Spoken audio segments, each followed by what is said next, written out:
Today we're making bread. This is just a sandwich bread. My family enjoys it. It is a sandwich bread, but we also make like croutons, garlic bread, French toast. It's a sliced bread. Brie sandwiches? Brie sandwiches. It's like a grilled cheese, but with brie and jelly and... I really enjoy brie sandwiches. They're good, huh? Yeah, they're really good. So we're gonna make this sandwich bread. This I originally got from Jordan over at Fun, Cheap, or Free. She posted it on Instagram. I took a snapshot of the recipe when she posted it. And yeah, we tried it out a few times and it's good every time. So we're gonna make it today. Like, I think normal bakers add sugar to their bread. We add honey instead of sugar. This one's a honey sweetened version. And it's really good. It's really good. And you can use wheat flour, but today we have bread flour and all-purpose flour just because I don't have enough bread flour to make the whole thing. I've made it with just all-purpose and it's totally fine. With bread flour, you know, it's a little finer. It's really good. I like the King Arthur's, so. All right, here we go. Here's the ingredients. First, you're gonna need 2.5 cups of milk and 1/3 cup of honey. You'll also need 1/4 cup or half a stick of butter. I've got a little bit more here. This is just a half that I had in the fridge.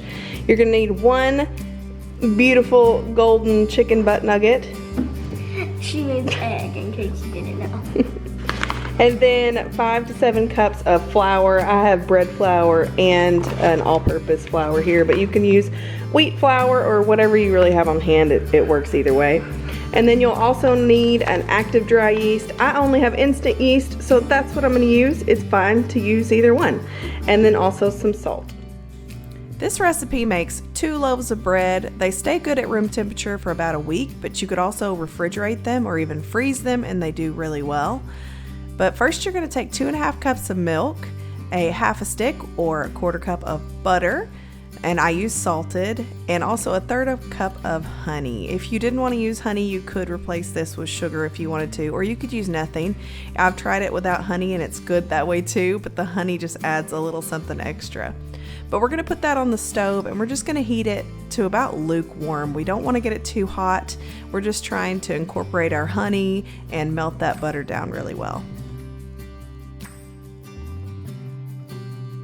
Now here I'm going to quickly feel my milk mixture. It should feel warm to the touch, but not hot. If it feels hot, you're going to want to let it cool off a little bit so it doesn't injure your yeast. To this, I'm going to add 2.5 teaspoons of yeast, active dry or instant, either way it works.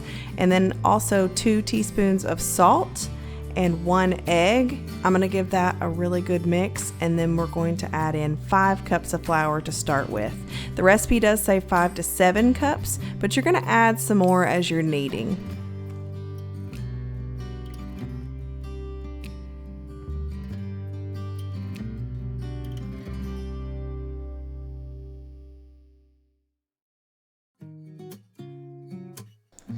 So now we're going to turn our dough out onto a floured surface. I'm going to flour it really well because my dough is still rather sticky, but we're going to keep incorporating more flour, and you're going to need this for about 120 turns. We're trying to get it really smooth. Now you can definitely make this in a bread maker, or if you have a KitchenAid mixer or a mixer with a dough hook, you can give it a try in there. I'm sure it would be just fine. So you're just looking to knead it until it gets to a smooth, bouncy consistency. And for me, that consistency is about 120 turns. If you've never kneaded dough before, maybe that's how you say it. If you've never kneaded dough before, you just basically are folding it over, pushing it down, and then spinning it, and then folding it over, pushing it down, and then spinning it. It's pretty easy once you get the hang of it. I'm also incorporating flour as it feels sticky on my hands because we don't want it to be sticky. So every time it starts getting sticky, I'll just grab some more flour and kind of dust it on top.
And here you can see that bouncy consistency. When you put 2 fingers in, the dough should bounce back. It shouldn't like leave a divot or a hole. And that's how you know it's ready.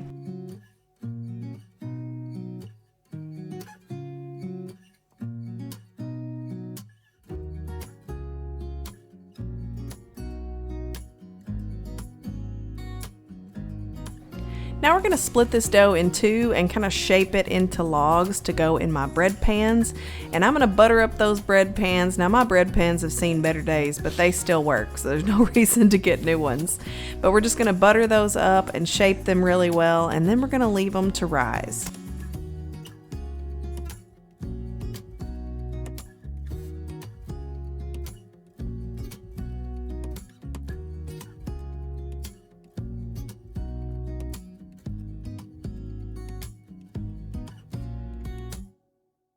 Now the time it takes your dough to rise is going to vary. Mine, it was about an hour and a half, but that's because I use the instant yeast and my house tends to be a little bit more humid, and where I put it is sort of a warm spot. So it might take longer for you. It really depends on lots of things. But in general, this is how you want it to look. Just a little bit over the tops of the pan, maybe doming a little bit, and it'll bake up really nicely.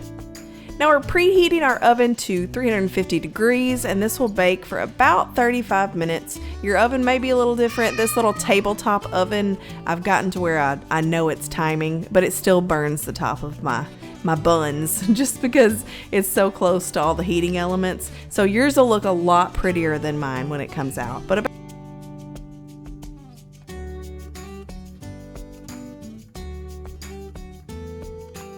so the way you know these are done is if you thump them and they sound kind of hollow, then you'll know that they're finished and they're all good inside.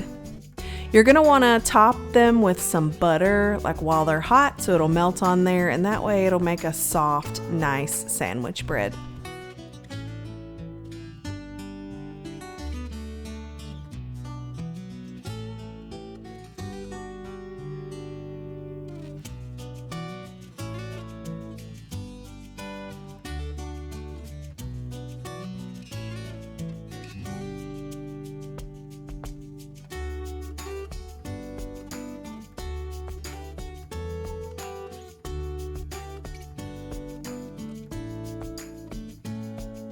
If you're smart, you'll pull these out and put them on a wire rack before you get butter on the top and get butter all over your hands, but I did not do that.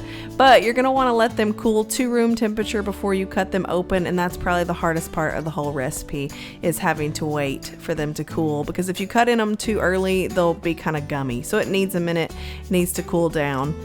But this bread is perfect for your sandwiches, grilled cheese, avocado toast, you know, French toast, everything that you got going on. We even make croutons with it and garlic bread, and it's absolutely phenomenal. I know you're gonna love this recipe, and it stores well in the freezer after you've made it, and the fridge, it stays a lot longer, but I don't think it'll be sticking around on your counter for a week. I just don't. I think you're gonna eat it up, find ways to eat it up. But I wanna thank you so much for watching today. I hope that you make this recipe and come back and tell me how you liked it. But I can't wait to chat with you in the comments, and I'll see you in the next one. Bye.